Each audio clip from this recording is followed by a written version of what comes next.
በዓላትን የምናከብርበት ነው። አንዱና ዋነኛው የአድዋ ድል የሚከበርበት ነው ቀን ነው አይደል ልጆች? ለ130ኛ ጊዜ ኢትዮጵያውያን ማንነታችንን ያሳየንበት ትልቅ የኩራት የክብር ቀን የምናከብርበት የአድዋ ቀንን እያከበርን እንገኛለን። ከዛውም ጋር ተያይዞ በዛሬው ዕለት የመቄዶንያ ተወካዮች በትምህርት ቤታችን በመገኘት ከኛ ጋር የተለያዩ ነገሮችን በጋራ እየተንቀሳቀሱ እርዳታ እንግዲህ ስለ መቄዶንያ ብዙ ነገሮች ተብለዋል። በጋራ በመሆን እነሱን የምንደግፍበትና አብረን የምንሰራበት ቀን መሆኑን በጋራ እናሳውቃለን። ከመቄዶንያ ጋር አብረን እንሰራለን። ይህ ቀን የድል ቀን ነው፣ የአድዋን ድል የምናከብርበት። በተመሳሳይ ደግሞ ሳፋሪ አካዳሚ መቄዶንያን ለመርዳት ቃል የገባበት ብለን ስንል እናንተ ውድ ልጆቻችንን፣ መምህራኖቻችንን፣ አጠቃላይ የትምህርት ቤቱ ማህበረሰብ ይዘን ነውና በድጋሚ እንኳን ለዚህ ቀን አደረሰ ማለት እፈልጋለሁ። አመሰግናለሁ።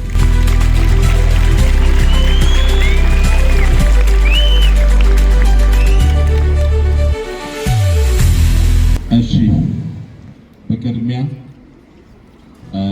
ለዚህ ለተደራረበ በዓል ለምናከብርበት ኢትዮጵያዊነታችን ተምሳሌትነታችንን በምናሳይበት በተለይ አድዋ ለኢትዮጵያኖች፣ ለእኛ ለጥቁሮች፣ ለዓለም ሕዝብ ጀግንነታችንን፣ አንድነታችንን፣ ጡንቻችንን፣ ህብረታችንን ያስተማርንበት፣ ያሳየንበት፣ አትችሉንም የሚለውን መንፈስ የሰበርንበት፣ እስካሁን ድረስ ይህ ትውልድ እየዘከረው እየተቀባበለ የመጣ የማንነታችን ኩራት ለሆነው ለአድዋ በዓል እንኳን በሰላም አደረሰን ማለት እፈልጋለሁ። የዛሬውን ቀን ልዩ የሚያደርገው ሁለት የጀግንነት ታሪኮችን የምንዘክርበት ቀን ነው። አንደኛው ቅድም እንደነገርኳችሁ አድዋ እናትና አባቶቻችን አጥንትና ደም ሀገራችን ኢትዮጵያ ታፍራና ተከብራ እንድትኖር ከዓለም ልዩ አገር እንድትሆን ከዓለማችን በተለይ ከአፍሪካ አህጉራችን በቀኝ ግዛት ያልተገዛች ብቸኛ ሀገር እንድትሆን አባቶቻችንና እናቶቻችን የከፈሉትን መስዋዕትነት የምንዘክርበት ቀን፣ ትልቅ የጀግንነት ገድል የሰራንበት። እዚህ ጋር አንድ ጥያቄ ልጠይቃችሁ። አድዋ ሲነሳ የአድዋ ጀግና ማን ነው? አንድ ግለሰብ የመጀመሪያው የሚጠራ በጣም ጥሩ። ሚኒሊክ የአድዋ ጀግና። ዛሬ ደግሞ ጭቀን የሚያደርጋት የእኛ ዘመን ጀግና ዶክተር ቢንያም በለጠ። ሁለቱ በጣም የሚለው አንድ ያደረጋቸው ነገር እንደ ታሪክ ነው። የአድዋ ጀግና ሚኒሊክ፣ የዘመናችን ጀግና ቢንያም በለጠ። ይህ ሁላችን የምንስማማበት አባባል ነው።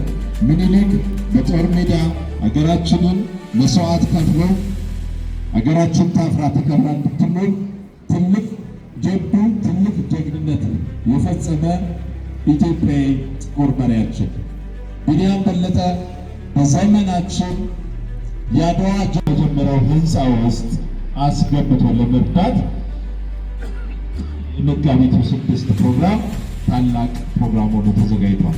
ይህንንም ደግሞ 1500 የግል ትምህርት ቤቶች ኃላፊነት ወስደው በግንባር ቀደምነት ሳፋሪ አካዳሚ ኃላፊነቱን ወስዶ አንድ ብሎ ጀምሯል። ስለዚህ ዘንድሮ ከኛ ትልቅ ነገር ይጠበቃል። አሪያ ስንሆን ይህን ፕሮግራም ስናስጀምር 1500 ትምህርት ቤቶች ስለሚከተሉ ታሪክ ሰርተን ቢንያምን ልናኮራው የሀገር ራዕይ ቢንያዘው የሀገር ራዕይ ነውና የሀገር ራዕዩን ልናሳካ ሁላችንም ቃል የምንገባበት ቀን በመሆኑ ሁላችንም በዚህ ልክ መነሳሳት እንዲኖረን እጠይቃለሁ። መጋቢት 6 ግን ታላቅ ፕሮግራም ነው። ለዚህ ፕሮግራም ተብሎ እዚህ ጋር እንደምታዩት በሳፋሪ አካዳሚና በመቄዶንያ ፋይናንስ አማካኝነት የባንክ አካውንት ተከፍቷል። በዚህ አጋጣሚ ለትምህርት ቤቱ ባለቤት እጅግ ትልቅ ክብር እንዳለን በዚህ አጋጣሚ በ9000 አረጋውያን ስም ምስጋናችንን ማቅረብ እንወዳለን። ቢንያምን የመሰለ አንድ ጀግና ትምህርት ቤት ላይ ስላለ ልትኮሩ ይገባቸዋል። የእሱን አርያ ደግሞ ተከትላችሁ ያላችሁ የማኔጅመንት አባላቶች፣ ርዕሰ መምህራን እንዲሁም በእነሱ ስራ ያላችሁ ተማሪዎች ሁሉ በዚህ አፈጻጸማችሁ እጅግ ልትኮሩ ይገባቸዋል። እጅግ እናመሰግናለን ማለት ፈልጋለን።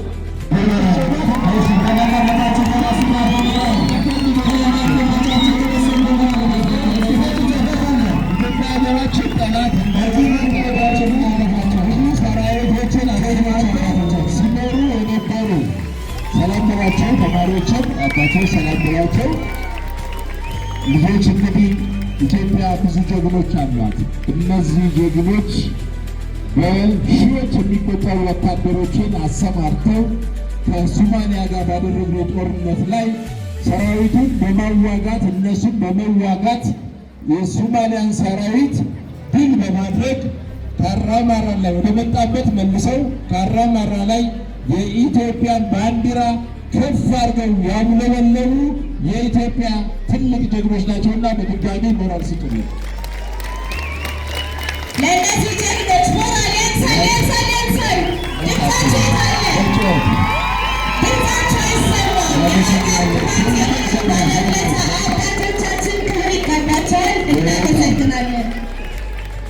እነዚህ ጀግኖች ከዛ ውጊያ በኋላ በእውነት ውለታቸው ተረስቶ ለሀገር የከፈሉት ዋጋ አጥንታቸውና ደማቸውን የፈሰሱት ዋጋ ዛሬ እናንተ በዚህ አብሮብን እንድንኖር የከፈሉት የሕይወት መስዋዕትነት ተረስቶ የሚጦራቸው የሚንከባከባቸው አጥተው ጎዳና ላይ ወድቀው ለረጅም ዓመታት ከታች ወንዝ ከላይ ፀሐይ ብርሃን እየተፈራረቀባቸው ልጆች እኛ ባጠገባቸው ስናልፍ አንቺ ሀገር እያሉ እየረገሙ የነበሩ እንባቸውን በየጎዳና ላይ ይረጩ የነበሩ ትልቅ የሀገር ባለአደራዎችን እንባ ያበሰ ስለሆነ ነው ዶክተር ቢንያምን የዘመናችን ጀግና ያልኩት። ስለዚህ የእነዚህ እንባ ያበሰው ለዶክተር ቢንያም እንደገና ክብር ስጡልን። አዎ እነዚህ ሰዎች እኛን በረገሙ ቁጥር የእነሱን እርግማን እግዚአብሔር በሚገባ እየተቀበለ የእኛ መማር፣ የእኛ መመራመር፣ የእኛ ልማት ውስጥ መሳተፍ ዋጋ የለውም፣ ከንቱ ነው የሚሆነው። አንድ እርምጃ ሀገር ወደፊት እንዳትሄድ በረከቷ ሀገር ተነጥቃ ሀገር ሉዓላዊነቷ ተነስቶ እጅግ በሚያሳፍር ሁኔታ እንድትኖር ያደረገው የእነዚህ እንባ ነበረ። አሁንም እነዚህን እግዚአብሔር በወሰላቸው 8500 አረጋውያን እስከ 9000 መቄዶንያ ታድጓቸዋል። አሁን እያሰብን ያለነው ግን በዚህ ሰዓት እንኳን እኛ እዚህ በተሰበሰብንበት ሰዓት አረጋውያኖች ጎዳና ላይ በብርድ በፀሐይ በረሃብ እየተሰቃዩ ነውና ሁላችንም መጋቢት 6 በምናደርገው የገቢ ማሰባሰብ ፕሮግራም ተረባርበን ጎዳና ላይ ያሉ አባቶቻችንን ደግሞ ታድገን ደስተኛ ሆነው እንዲያልፉ እናደርጋለን። አመሰግናለሁ አባቶቼ። ወደ መድረክ እንሸኛለን። እዚህ ውስጥ በሞራል ተቀበሉን። ወደ መድረክ ወደ ነበሩበት እንመልሳቸዋለን። በጣም ጥሩ። እንግዲህ መቄዶንያ ውስጥ ሁሉም የህብረተሰብ ክፍል አለ። ነጋዴ አለ፣ ፓይለት አለ፣ ኢንጂነር አለ፣ ዶክተር አለ። እነዚህ ሁሉ የሀገር ባለደራዎች ናቸው። መምህራችን ነው። መምህርነት ትልቅ ሙያ ነው። በኋላ ዛሬ እንዲሁም መምህር በኃይሉ በዛዚ ድምፁ የኢትዮጵያን ሰንደቅ ዓላማ ከእነዚህ ጀግኖች ጋር ሆኖ እሱ ነው ሰንደቅ ዓላማችንን ዛሬ የሚሰጡልን መቄዶንያዎች ናቸው። በዛ ሰዓት ድምፁንም ልትሰማዋለን። እንግዲህ መምህር በደረሰበት የአእምሮ ህመም ምክንያት ለብዙ ዓመታት ያህል ጎዳና ላይ ወጥቶ የሚረዳው የሚያግዘው አጥቶ በረሃብ በችግር በቁር አስፋልት ላይ የተኛ ወንዝ ውስጥ እያደረ ሌሊት ፖሊስና ዱርዬ የደበደበው በጣም ተስፋ ቆርጦ በወደቀበት ሰዓት ነው መቄዶንያ ደርሶ በአሁን ሰዓት መምህር በኃይሉን አስፈላጊው ሕክምና ከተደረገለት በኋላ ሙሉ ጤንነቱ ተመልሶ መቄዶንያ እያገለገለ የሚገኝ ጀግና መምህር ነውና ሞራል ሰጣችሁ ወደ ቦታው እንመለሳለን። እናመሰግናለን መምህር በኃይሉ። እሺ አቶ መንግስቱ እንግዲህ ያው ጨርቆስ የገበያ ማዕከል ታውቁታላችሁ። በአንድ ቀን የእሳት አደጋ ምክንያት በሚወድሙበት ሰዓት የእሱ ሱቆች በአጠቃላይ ተቃጥለው ጠዋት ወደ ሱቁ ሲገባ አመድ ነው የጠበቀው። ያሁሉ ሀብት አመድ ሆኖ ያገኘው። በዚህ የተነሳ አእምሮው ተቃውሶ ቤተሰቡ ተበትኖ ለብዙ ዓመት አዲስ አበባ ውስጥ ሲከራተት ቆይቶ ከዚህ ጅቡቲ ሌላ አፍሪካ ሄደ ሲከራተት ቆይቶ መጨረሻ ላይ መቄዶንያ በደረሰው ጥቆማ መሰረት ሄዶ አንስቶት በአሁኑ ሰዓት አቶ መንግስቱ ጤንነቱ ተመልሶ ቤተሰቡን መስርቶ ቤተሰቡንም እያገዘ መቄዶንያንም እያገዘ ያለ ጀግና ነጋዴ አባታችን ነውና ሁላችሁም ተመሰጣችሁ ወደ ቦታው መልስልኝ። አመሰግናለሁ። ታሪካችን አንድ ጊዜ ብቻ ነው የበላነው። እሱ ሶስተኛው የአፍሪካ ዋንጫ በ1954 ዓ.ም እኔ ምሳሌ ወለድበት። እዛም ወቅት የኢትዮጵያ ብሔራዊ ቡድን ከግብፅ ብሔራዊ ቡድን ጋር ለዋንጫ ደረሰ። የግብፅ ብሔራዊ ቡድን ከረፍት በፊት ኢትዮጵያ ላይ 2 ጎሎችን አከታትሎ አስገባ። የኢትዮጵያ ሕዝብ ከዳር እስከ ዳር አንገቱን ዝቅ አደረገ፣ አፈረ። ከረፍት በኋላ ግን ለቦል ቻለው ተቀይረው በገቡ ሰዓት ኢትዮጵያኖች ተጨማሪ 2 ጎል በማስገባት ግብፅ 2 ኢትዮጵያ 2 ሆኑ። የመጨረሻ ደቂቃዎች ዋንጫ ሊወሰድ ሰዓቱ አብቅቶ የመጨረሻው ደቂቃ ላይ የመጨረሻውን ጎል በማስገባት ኢትዮጵያ ብሔራዊ ቡድን ዋንጫ እንዲወስድ ያደረገው በስቴዲየም ስሙ ድርጅት አቶ ተስፋውን እዚህ ማድረጋቸው ይገኛል። በድሮ መስተቀበሉ ያንሳል። አቶ ተስፋውን ማለት የኢትዮጵያ ብሔራዊ ቡድን ተጫዋች የነበረ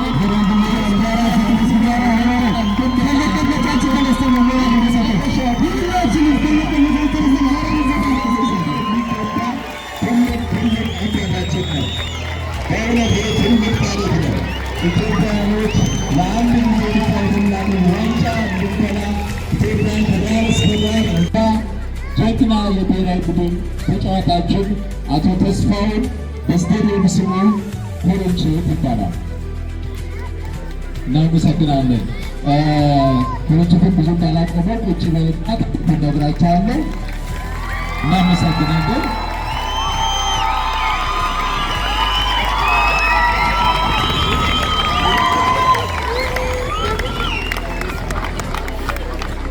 እሺ ልጆች ኩርንችት እንግዲህ ዛሬ በደንብ አጨበጨቡለት አይደል? የዛን ሰዓትም ሶስተኛ የአፍሪካ ዋንጫ ላይ የኢትዮጵያ ሕዝብ እንደዚህ ነበረ ከዳር እስከ ዳር ሲያጨበጭብለት፣ ትከሻው ላይ ተቀብቶ መንገድ ተዘግቶለት አፄ ኃይለ ሥላሴ ሳይቀሩ አቅፈውት እራት ቤተ መንግስት ተጋብዘው ተሸልመው ትናገር አድዋ ትናገር ትመስክር ትናገር አድዋ ትናገር ሀገሬ እንዴት እንደሆንኩኝ ከፊታችሁ ዛሬ በኩራት በክብር በደስታ በፍቅር በድል እኖራለሁ ይኸው በቀን በቀን በቀን በቀን ደግሞ መከራውን ያን ሁሉ ተሰቀቀን። አድዋ ዛሬ ናት፣ አድዋ ትናንት መቼ ተነሱና የወዳደቁት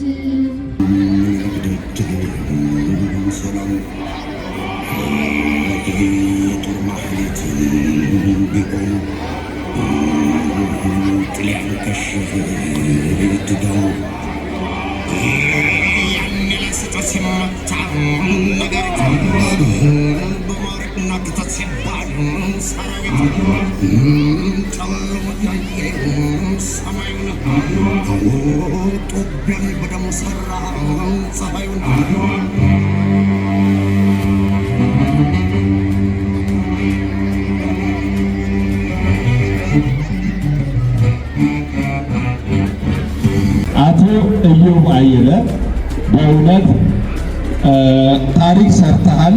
እግዚአብሔር የሚያውቀው ትልቅ ዋጋ የሚያሰጥ ያንተን ራዕይ ተከትለው ትምህርት ቤቶችን ኢትዮጵያን አጉልተዋልና ባለበት እንኳን ደስ አለህ ማለት እንፈልጋለን። ሰማያዊ አካዳሚ ያንተን ራዕይ በማስቀጠል በመማር ማስተማር ብቻ ሳይሆን በበጎነት ከኢትዮጵያ አንደኛ ስለወጡ ስራ ዛሬ ፍሬ አፍርቷልና እንኳን ደስ አለህ ማለት እንፈልጋለን። በዚህ አጋጣሚ ሁሉም የትምህርት ቤቱ ማኔጅመንት፣ መምህራን፣ ተማሪዎች የእናንተ የርብርብ ውጤት ነው። እነሱ ፕላትፎርሙን ዘረጉላችሁ፣ እናንተ በዛ ውስጥ ተሳተፋችሁ፣ ውጤት መጣ። ትናንት ለመቄዶንያ የሰጣችኋት 1 ብር፣ ትናንት ለመቄዶንያ የሰጣችሁት 1 ፓስታ ዛሬ ታሪክ ሰርቶ በሰማይ አይደለም በምድሩ ራሱ ዋጋውን እየከፈላችሁ ነውና በሰማይ ደግሞ እግዚአብሔር ሰፊው መንግስት ለማውረስ ያብቃን ነው የምለው። ስለዚህ መጋቢት 6 ላይ ታሪክ እንደግመዋለን።